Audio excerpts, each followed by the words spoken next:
think that this policy, as I said earlier, its focus is on the problems, but it does not reflect special needs, special interest groups, the vulnerable people.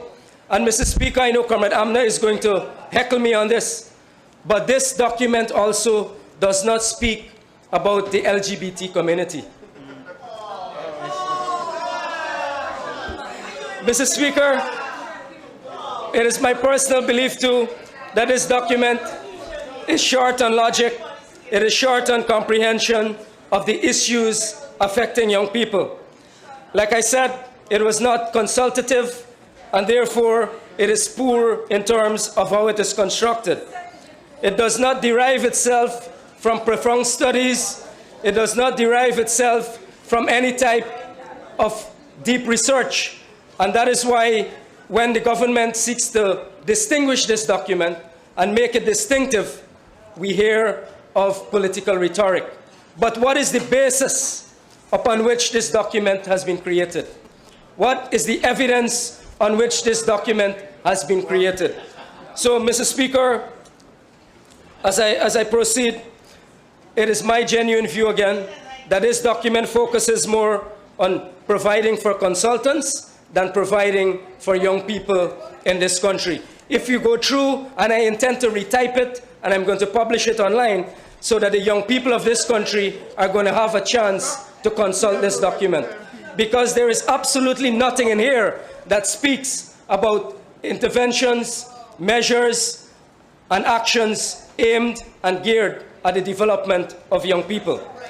Mr. Speaker, the document as well seeks to promote the services of a department, like I said, by creating a checkbox. So we have completed a national youth policy. When the PPP was in government, we had a cross-sectoral approach. We had a multi-pronged approach to youth development. And there are many speakers after me who will speak about education, our achievements, and the achievements of young people in education, from university down to nursery. They will speak about the impact that we had on health and how it has promoted and how it has served to uplift young people in this country. They will speak about the potential of our country and how we were able to harness young leaders and make them greater than they are when they got into government. So, Mr. Speaker, again, I would like to echo the sentiments of many of my comrades who have said that this document, this policy as presented before us, is short on a lot of things. It does not situate the history and the context of youth in Guyana. And one of the fundamental problems we have in dealing with issues of our country is that we tend to solve problems rather than address them. And this document is seeking to solve a problem rather than addressing it. And, Mr. Speaker, I don't think many people can understand it. But when you study project management to the level I studied it, and you studied logic to the level I studied it, you'll know the difference between addressing an issue and solving a problem. And unfortunately, the government is all that they're doing, solving problems rather than addressing issues. And young Figueroa, I'm sure you're looking at me, you'll understand what I'm speaking about. But it is word of advice to you. Mr. Speaker, Honorable Mr. Figueroa. Mr. Speaker, again, like I said, there aren't many facts in this document. So what we have, the basis of this is conjecture. The basis of this is on rhetoric. So someone says something, and then we use that to create a policy without defining what are the statistical evidence, what are the data available to advise this government on creating a policy that will affect 510,000 people. And as we move forward in the next few years to 2020, that figure hopefully will increase as well. Mr. Speaker, as I continue, it is my firm belief too that there is no direction given to the young people of this country by what is adumbrated in this document. And for me, Mr. Speaker, the document speaks about the Constitution. And this is what the Constitution says.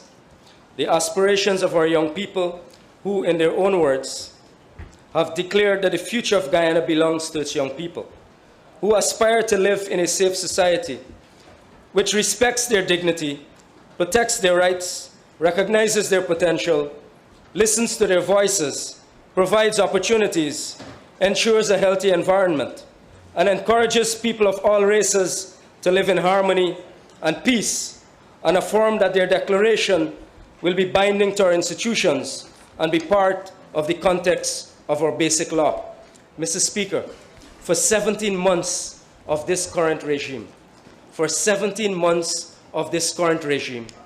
people have been discriminated against. Opportunities have been taken away from our young people. So the very basis of the Constitution has been ignored. The premise of this document, therefore, Mr. Speaker, is unconstitutional. And therefore, the mere fact that it is disrespectful of the Constitution, imagine what is going to take place during the implementation of the National Youth Policy. Mr. Speaker, the situational analysis speaks of the age structure of the population, stating that it does not significantly impact the development approaches adopted and programs implemented in Guyana. But that, again, is a wild statement. This is the Parliament of Guyana. This is not the open white savannas where there are no rules. Facts have to be provided. Where did these things come from, Mr. Speaker? Then the document again on page 4, on the top paragraph, says poverty reduction and livelihood creation initiatives seldom specifically target youth. Mr. Speaker, I can confirm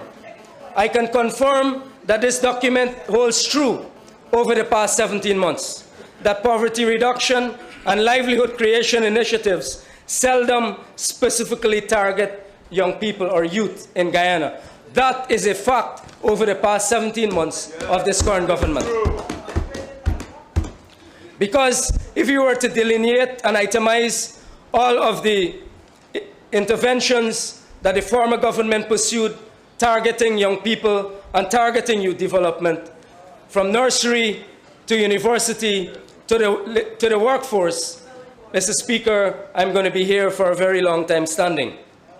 Mr. Speaker, on the next paragraph, it speaks as well the issues of poverty, migration, and exclusion of youth in the articulation of youth development strategies also need to be focused. My question is, Mr. Speaker, what is the government's position on young people in Guyana when there are no jobs, when the economy is in contraction, when crime is at unprecedented levels, when violent crime in Guyana now in 2016 is uncontrollable, Mr. Speaker, and every single newscast you read. Only this afternoon I was reading that a young man from Bartica, 20-something years old, a youth, was gunned down, robbed of his gold and his earnings. That is the type of leadership that we're providing. That is the level of consultation.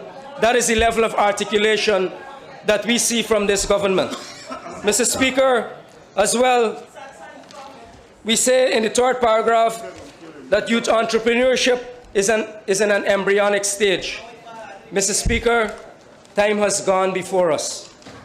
And this government, again, speaks about